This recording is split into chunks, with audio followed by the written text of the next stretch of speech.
और चलिए अब खबरें जानेंगे। भोपाल से सबसे पहले हम खबर है जहां हिंदी विमर्श कार्यक्रम दोपहर 12 बजे भारत भवन पहुंचेंगे सीएम शिवराज। दोपहर 1 बजे गांधी मेडिकल कॉलेज की लाइब्रेरी पहुंचेंगे सीएम और हिंदी में एमबीबीएस कार्यक्रम की तैयारियों की समीक्षा करेंगे। शाम 6:30 बजे एक दीपक हिंदी के नाम कार्यक्रम में शामिल होंगे मुख्यमंत्री शिवराज सिंह चौहान।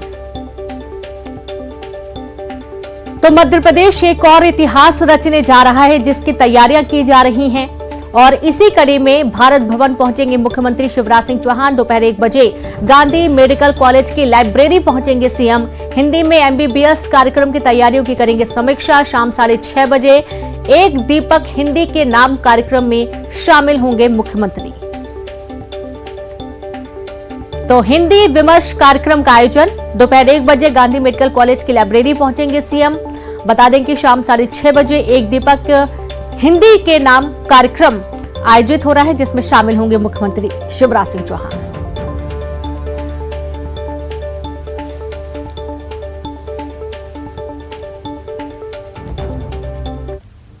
ग्वालियर में कल केंद्रीय गृह मंत्री अमित शाह का दौरा है। अमित शाह के दौरे को लेकर जहां शहर में भारी सुरक्षा व्यवस्था की गई है तो वहीं कार्यक्रम में लोगों के आने के लिए निमंत्रण देने का अभियान भी चल रहा है।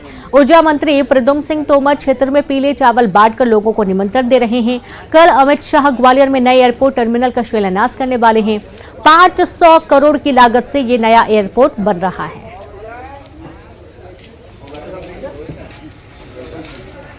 तो आप देखिए घर घर जाकर लोगों को प्रद्युम्न सिंह तोमर निमंत्रण दे रहे हैं।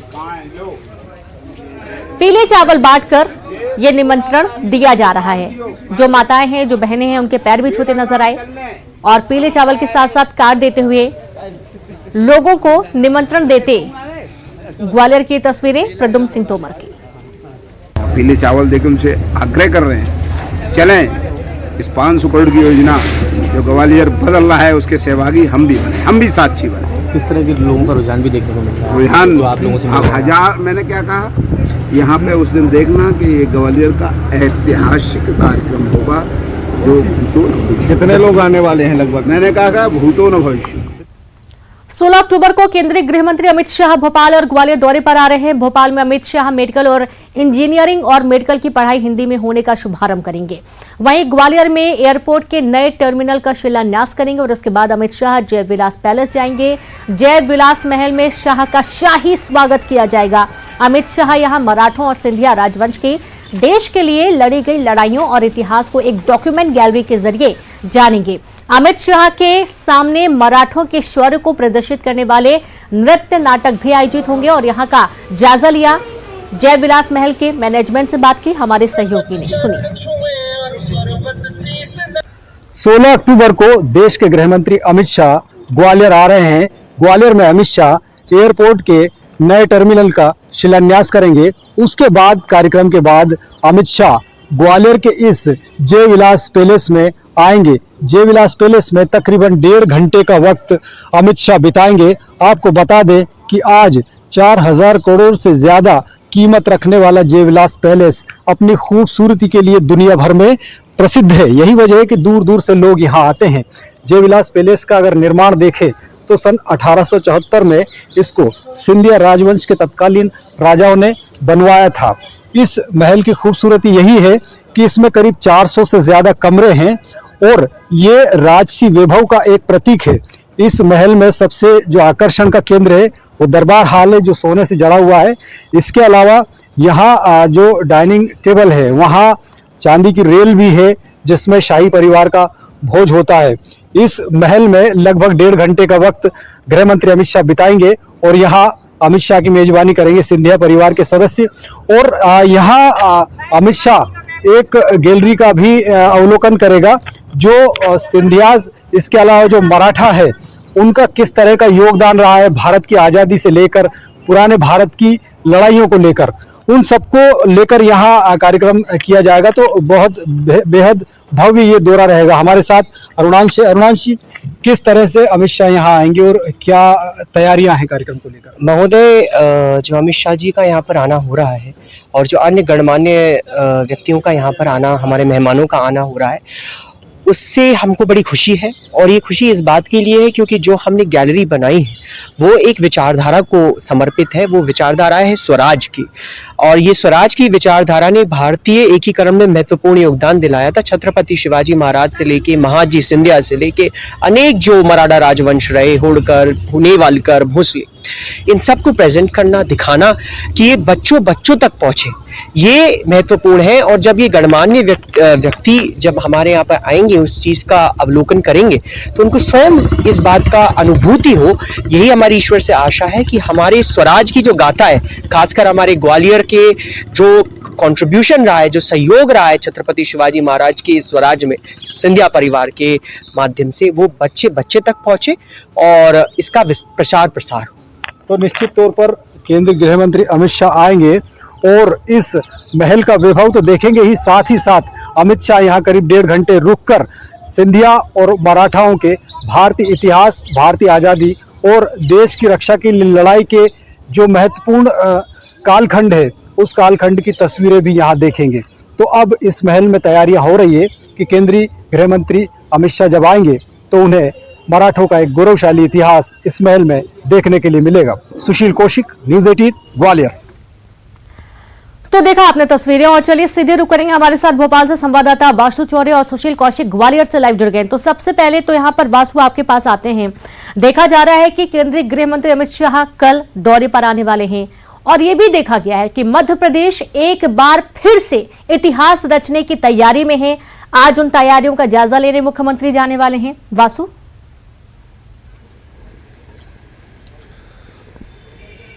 निश्चित तौर पर देखिए, मध्य प्रदेश लगातार नए नवाचार शिक्षा के क्षेत्र में हो, स्वास्थ्य के क्षेत्र में हो, खेल के क्षेत्र में हो, करता हुआ आया है, और अब ये मध्य प्रदेश की एक नई पहचान बनते हुए भारतवर्ष के सामने उभरती हुई नजर आ रही है। कल केंद्रीय गृह मंत्री अमित शाह का दौरा है। हिंदी में मेडिकल की पढ़ाई की सुविधा की वो बड़ी सौगात देने वाले हैं, और इसको लेकर तमाम जो तैयारियां हैं वो अब अंतिम चरण में चल रही हैं। कल मुख्यमंत्री शिवराज सिंह चौहान ने अमित शाह के दौरे को लेकर समीक्षा बैठक की थी। आज भी वो जो गांधी मेडिकल कॉलेज की लाइब्रेरी है वहां पर पहुंचेंगे, और जो 3 किताबें मेडिकल की पढ़ाई के लिए हिंदी में तैयार की गई हैं, एटोनॉमी की किताब है, साइकोलॉजी की किताब है, बायोकेमिस्ट्री की किताब है, जिसका कल अमित शाह को विमोचन करना है भोपाल के लाल परेड मैदान पर। ये पूरा कार्यक्रम होना है। उन सारी किताबों के बारे में भी वो ब्रीफिंग लेंगे, जानकारी लेंगे, और इसके बाद कल का जो पूरा कार्यक्रम होगा उसमें स्वास्थ्य विभाग, चिकित्सा शिक्षा विभाग के अलावा जो स्कूल शिक्षा विभाग है वो भी शामिल रहेगा, क्योंकि ये सारे जो डिपार्टमेंट्स हैं ये कहीं ना कहीं सीधे तौर पर हेल्थ और स्टूडेंट्स से जुड़े हुए हैं। तो बड़े पैमाने पर ये पूरा कार्यक्रम होगा। भोपाल और नर्मदापुरम संभाग के जो स्कूल्स के स्टूडेंट हैं, कॉलेजेस के स्टूडेंट्स हैं, और यहाँ की जो जनता है वो भी इस पूरे कार्यक्रम में प्रत्यक्ष रूप से साक्षी बनेगी, और पूरे प्रदेश भर में इस कार्यक्रम को जगह जगह पर वीडियो कॉन्फ्रेंसिंग के जरिए देखा जाएगा। लेकिन उसके पहले आज का दिन भी काफी महत्वपूर्ण है। हिंदी के उत्सव के तौर पर आज के दिन को सेलिब्रेट किया जा रहा है, मनाया जा रहा है, और एक दीपक हिंदी के नाम जो कार्यक्रम है वो आज पूरे मध्य प्रदेश में चलेगा, और जगह जगह पर हिंदी के नाम से दीप है उनको प्रज्वलित किया जाएगा, क्योंकि दीपोत्सव का त्योहार यानी कि दीपावली भी नजदीक है, और इस बार इस त्योहार की शुरुआत हिंदी के साथ की जा रही है। तो ये भी अपने आप में एक खास बात है, एक बड़ी बात है, और इन सभी कार्यक्रमों में खुद मुख्यमंत्री शिवराज सिंह चौहान हो, प्रदेश सरकार के मंत्री हो, आला अधिकारी हो, अफसर हो, ये सभी लोग शामिल होने वाले हैं। तो बड़े पैमाने पर आज हिंदी का उत्सव बनाया जा रहा है, जिससे निश्चित तौर पर एक पॉजिटिव माहौल तैयार होगा। कल जिस तरीके से एक नया नवाचार मध्य प्रदेश करने वाला है और हिंदी में MBBS की पढ़ाई कराने वाला देश का पहला राज्य मध्य प्रदेश बनने वाला है, तो बहुत ही महत्वपूर्ण आज का दिन भी हो जाता है, और कल भी एक गौरवशाली दिन रहने वाला है। जी रीनू। जी बिल्कुल, गौरवशाली दिन रहने वाला है, और ये इसलिए भी बहुत महत्वपूर्ण है वासु, क्योंकि ना जाने कितने ऐसे विद्यार्थी स्टूडेंट्स होंगे जो ग्रामीण क्षेत्रों से बिलोंग करते हैं, जो हिंदी मीडियम से पढ़ाई करते हैं, और कॉम्पिटिट करना उनके लिए बहुत मुश्किल हो जाता है। उनके लिए एक बहुत बड़ी सौगात मध्य प्रदेश सरकार शुरू करने जा रही है। सुशील, आपके पास आते हैं। ग्वालियर का जो साम्राज्य है उसको सभी लोग जानते हैं, कई लोगों ने तस्वीरों में देखा है, सामने से नहीं देखा है, लेकिन कल जो दीदार होगा वो अद्भुत होने वाला है। बिल्कुल सही बात है। देखिए, केंद्रीय गृह मंत्री अमित शाह कल ग्वालियर दौरे पर आ रहे हैं और यहाँ वो 500 करोड़ रुपए की लागत से बनने वाले नए एयर टर्मिनल का शिलान्यास करेंगे। इस दौरान केंद्रीय मंत्री ज्योतिरादित्य सिंधिया, नरेंद्र सिंह तोमर सहित मध्य प्रदेश के कई मंत्री और मुख्यमंत्री शिवराज सिंह चौहान मौजूद रहेंगे। तो निश्चित तौर पर जब अमित शाह का कल दौरा होगा तो वो इस कार्यक्रम के बाद करीब 1.5 घंटे का वक्त जय विलास पैलेस में बिताएंगे। करीब 4000 करोड़ की कीमत रखने वाला जय विलास पैलेस हर दौर में सियासत का पावर सेंटर रहा है। लगभग 1.5 घंटे के वक्त में अमित शाह जय विलास पैलेस के दरबार हॉल, इसके अलावा डाइनिंग हॉल और चांदी की ट्रेन सहित जो सिंधिया रियासत के पुराने दौर के जो धरोहर हैं उनको देखेंगे। इसके साथ ही यहाँ पर सिंधिया परिवार के तरफ से एक नाट्य और डॉक्यूमेंट्री का यहाँ विमोचन भी किया जाएगा अमित शाह के द्वारा, जिसमें मराठों का भारत के आज़ादी और भारत के इतिहास में जो लड़ाई में महत्व रहा है, मराठों का जो योगदान रहा है, उस योगदान को दर्शाने वाली ये पूरी गैलरी होगी। और इस दौरान संभवतः शाही जो डाइनिंग हॉल है वहाँ पर अमित शाह भोजन भी करेंगे और 1.5 घंटे के इस वक्त को लेकर ग्वालियर के जय विलास पैलेस में तैयारियां चल रही है। खुद प्रियदर्शनी राजे सिंधिया जो ज्योतिरादित्य सिंधिया की पत्नी है वो अपनी देखरेख में इस कार्यक्रम की तैयारियां कर रहे हैं। तो निश्चित तौर पर कल अमित शाह का जो दौरा होगा वो ग्वालियर चंबल अंचल के लिए तो सौगात लेकर आएगा ही सही, इसके अलावा वो जय विलास पैलेस का वैभव देखेंगे और वो वैभव कहीं ना कहीं अब लोगों के सामने भी आएगा कि किस तरह से मराठों ने पानीपत की लड़ाई सहित देश की आज़ादी के लिए पहले भी लड़ाई की और उसके बाद आज़ादी के दौर में भी जो है सिंधिया परिवार का जो योगदान रहा है उस योगदान को दिखाने वाला ये सारा कार्यक्रम अमित शाह के सामने होगा। जी बिल्कुल, बहुत शुक्रिया आपका सुशील और वासु तमाम जानकारी के लिए। और चलिए अब छत्तीसगढ़ की खबरों का हम रुख करेंगे, बात करेंगे रायपुर से इस वक्त की बड़ी खबर के आरक्षण के मामले पर बीजेपी नेता जाएंगे राजभवन, जहां आज शाम 4 बजे पैदल मार्च करेंगे बीजेपी के नेता। एकात्म परिसर से लेकर राजभवन तक पैदल मार्च किया जाएगा। राज्यपाल को देंगे ज्ञापन। बीजेपी के सभी बड़े पदाधिकारी इस दौरान मौजूद रहेंगे। आदिवासियों के आरक्षण कम होने का मामला है और इसके चलते बीजेपी के तमाम पदाधिकारी आरक्षण मामले को लेकर एकात्म परिसर से लेकर राजभवन तक पैदल मार्च करने वाले हैं और साथ ही राज्यपाल को ज्ञापन देंगे।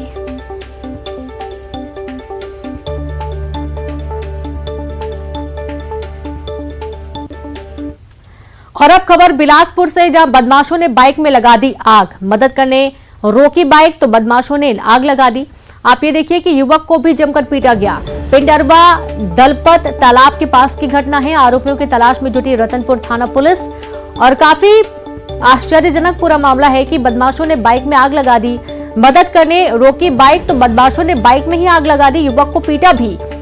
पिंडरवा दलपत तालाब के पास की घटना है और ऐसी ही घटनाओं के चलते लोगों में डर का माहौल आ जाता है कि जरूरतमंद की मदद करने से भी लोग पीछे हट जाते हैं, सामने नहीं आते हैं। हालांकि इस पूरे मामले में आरोपियों की तलाश में रतनपुर थाना पुलिस जुट गई है। संवाददाता विनोद जुड़ गए। विनोद, ये जो वाक्य सामने आया है, इसी तरीके से फिर लोगों का भरोसा उठ जाता है, जो जरूरतमंद होते हैं उसकी भी मदद नहीं करते हैं। पूरा वाक्य बताएं, क्या कुछ कार्रवाई हो रही है इस पूरे मामले में? देखिए रिन्यू, मामला ये है कि नीलकमल साहू हैं जो कि रतनपुर के गोदैया के रहने वाले हैं और बिलासपुर पुराना बस स्टैंड में कपड़े की दुकान में काम करते हैं और अपनी बाइक से रोज आना जाना करते हैं। कल भी वह जब काम खत्म करके अपने घर लौट रहे थे तब रात में दलपत तालाब के पास में कुछ लोग उन्हें रोक करके ये कह रहे थे कि चाबी उनकी गुम गई है, तो अपनी जो बाइक है उसकी हेडलाइट की रोशनी थोड़ा कर दें तो अंधेरे में चाबी ढूंढने में आसानी हो सके। तो उन्होंने उनकी मदद के लिहाज से रोशनी की बाइक को स्टार्ट करके और रोशनी देनी शुरू की, लेकिन जब चाबी नहीं मिली तो उन्होंने घर जाने के लिए कहा और बस इसी बात से नाराज होकर के युवकों ने उनकी पिटाई कर दी। ये 3 लोग थे जिनके नामजद रिपोर्ट भी वहां पर थाने में दर्ज हुई है और पुलिस उनकी तलाश भी कर रही है। लेकिन सबसे अजीब वाकया ये है कि जब उन्होंने मदद नहीं की तो उसकी बाइक में आग लगा दी, उसके साथ मार पिटाई भी की। उसको जान को खतरा लगा तो वह भाग करके एक पेड़ के पीछे छिप गया और उसके बाद उसने 112 को कॉल किया, जिसके बाद 112 मौके पर पहुंची। कुछ स्थानीय ग्रामीण पहुंचे और फिर उस युवक को वहां से बचाया और उसको घर भेजा।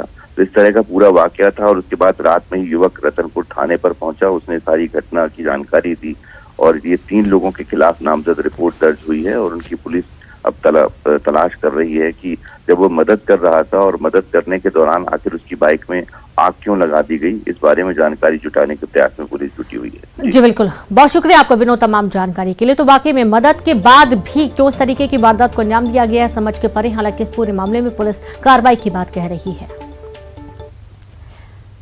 और अब रुक करेंगे रायगढ़ से बड़ी खबर का। रायगढ़ पहुंचे अक्षय कुमार। फिल्म की शूटिंग के लिए पहुंचे हैं Akshay Kumar. Jindal steel and power plant के भीतर होगी शूटिंग। शूटिंग के लिए करेंगे जिंदल हवाई पट्टी का इस्तेमाल। अक्षय कुमार 2 दिन तक करेंगे शूटिंग की फिल्म की शूटिंग के लिए पहुंचे हैं अक्षय कुमार। और आप ये देखिए कि मध्य प्रदेश जो है लगातार मध्य प्रदेश और छत्तीसगढ़ में इस तरीके से फिल्मों की शूटिंग बढ़ती जा रही है और रायगढ़ अब अक्षय कुमार पहुंच रहे हैं जहां पर वे फिल्म की शूटिंग करने वाले हैं। रायपुर से खबर है, छत्तीसगढ़ ओलंपिक का आज से दूसरा चरण शुरू होने जा रहा है। जोन स्तर पर शुरू होगी प्रतियोगिता। 20 अक्टूबर तक चलेगी प्रतियोगिता। आप ये देखिए कि पहले चरण की जो प्रतियोगिता थी उस दौरान बड़ी संख्या में लोगों ने बढ़ चढ़कर हिस्सा लिया। महिलाएं भी इसमें शामिल हुई और काफी रोमांचक ये पूरा मुकाबला रहा है। हर तरीके से जो इनके सांस्कृतिक धरोहर रहती है, जो इनके खेल होते हैं, उनका कंपटीशन हुआ। अब जो दूसरा चरण है वो शुरू होने जा रहा है। 20 अक्टूबर तक ये चलेगा। ओलंपिक का आज से दूसरा चरण जोन स्तर पर शुरू होगी प्रतियोगिता। 20 अक्टूबर तक चलेगी प्रतियोगिता। और अब बात करेंगे मोहला मानपुर के। मोहला मानपुर में नक्सलियों ने एक बार फिर से मुखबिरी के शक में ग्रामीण की गोली मारकर हत्या कर दी। गांव के बाहर जंगल में फेंकी लाश। मुखबिरी का शक था ग्रामीण के ऊपर और उसके चलते ग्रामीण को गोली मारकर नक्सलियों ने हत्या कर दी। कोहका थाना की संबलपुर की घटना है। एसपी ने मामले की पुष्टि की है। खबर मोहला मानपुर से है।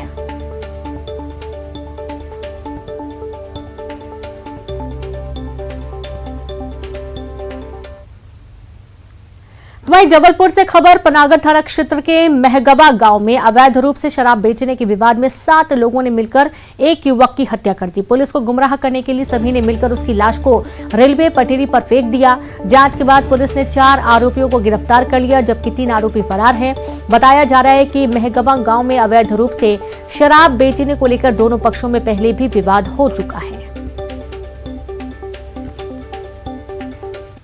थाना क्षेत्रांतर्गत ग्राम महगवा की घटना है। परसों की रात्रि की घटना है ये। 7 लोगों ने मिलकर उसी गांव के विकास पटेल के साथ मारपीट की थी और उसे ले जाकर वहां पर पटरी पे डाल देना बताया गया है। नेक्स्ट डे उसकी डेड बॉडी की जानकारी मिलने पर प्रारंभिक कार्रवाई जीआरपी के द्वारा की गई। तत्पश्चात पूरी जांच कार्रवाई थाना पनागर के द्वारा की गई है। इसमें हत्या का प्रकरण पंजीबद्ध किया गया है 7 आरोपियों के विरुद्ध। इसमें से 4 आरोपी राउंड अप कर लिए गए हैं। शेष 3 जो फरार हैं उनकी तलाश की जा रही है। शीघ्र ही उनको गिरफ्तार कर लिया जाएगा। इसमें आपसी रंजिश बताई जा रही है। पूर्व रंजिश थी इनमें दोनों में, मृतक और जो आरोपी पक्ष है उनमें पूर्व रंजिश के चलते ये घटना घटित होना पाई गई है। और अब भोपाल से खबर है, जहां पर एमपी से हुई मानसून की विदाई। जी हां, जबलपुर संभाग को छोड़कर प्रदेश भर से मानसून की वापसी हो रही है। प्रदेश के किसी भी हिस्से में बारिश की संभावना फिलहाल नहीं है। प्रदेश के कई जिलों में तापमान भी गिरने लगा है। हवाओं में ठंडक घुलने लगी है। तापमान गिरने की वजह से अब लोगों ने बहुत राहत की सांस ली है। लोग इस मौसम का लुत्फ भी उठा रहे हैं। जबलपुर संभाग को छोड़कर हर जगह मौसम की वापसी देखी जा रही है।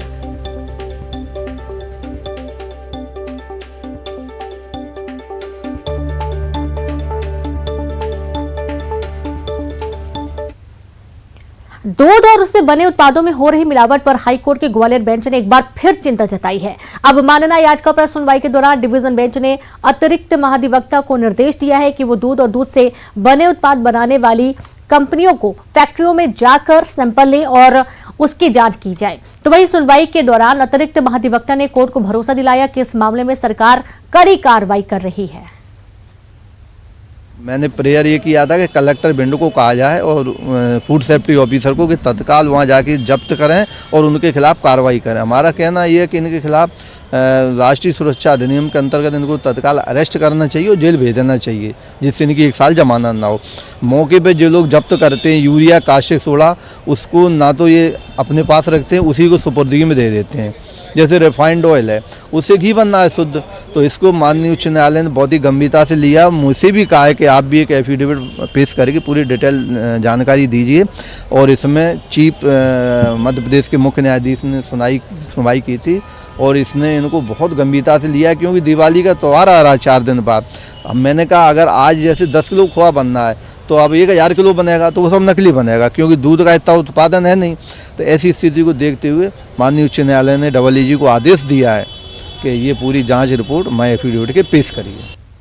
नरसिंहपुर के डोंगरगांव थाना से सरकारी संपत्ति के कबाड़ हुए दरवाजे को बेचने का मामला सामने आया। कुछ दरवाजों को कबाड़ी के ले जाने और उसका वीडियो वायरल होने के बाद यहां पदस्थ एक महिला और पुरुष आरक्षक के बीच जमकर तनातनी हुई। वीडियो वायरल होने के बाद एसपी ने पुरुष आरक्षक को दूसरे थाने स्थानांतरित कर दिया है और मामले की जांच की जा रही है। इधर पुरुष आरक्षक का कहना है कि दरवाजे रिपेयरिंग के लिए भेजे जा रहे थे।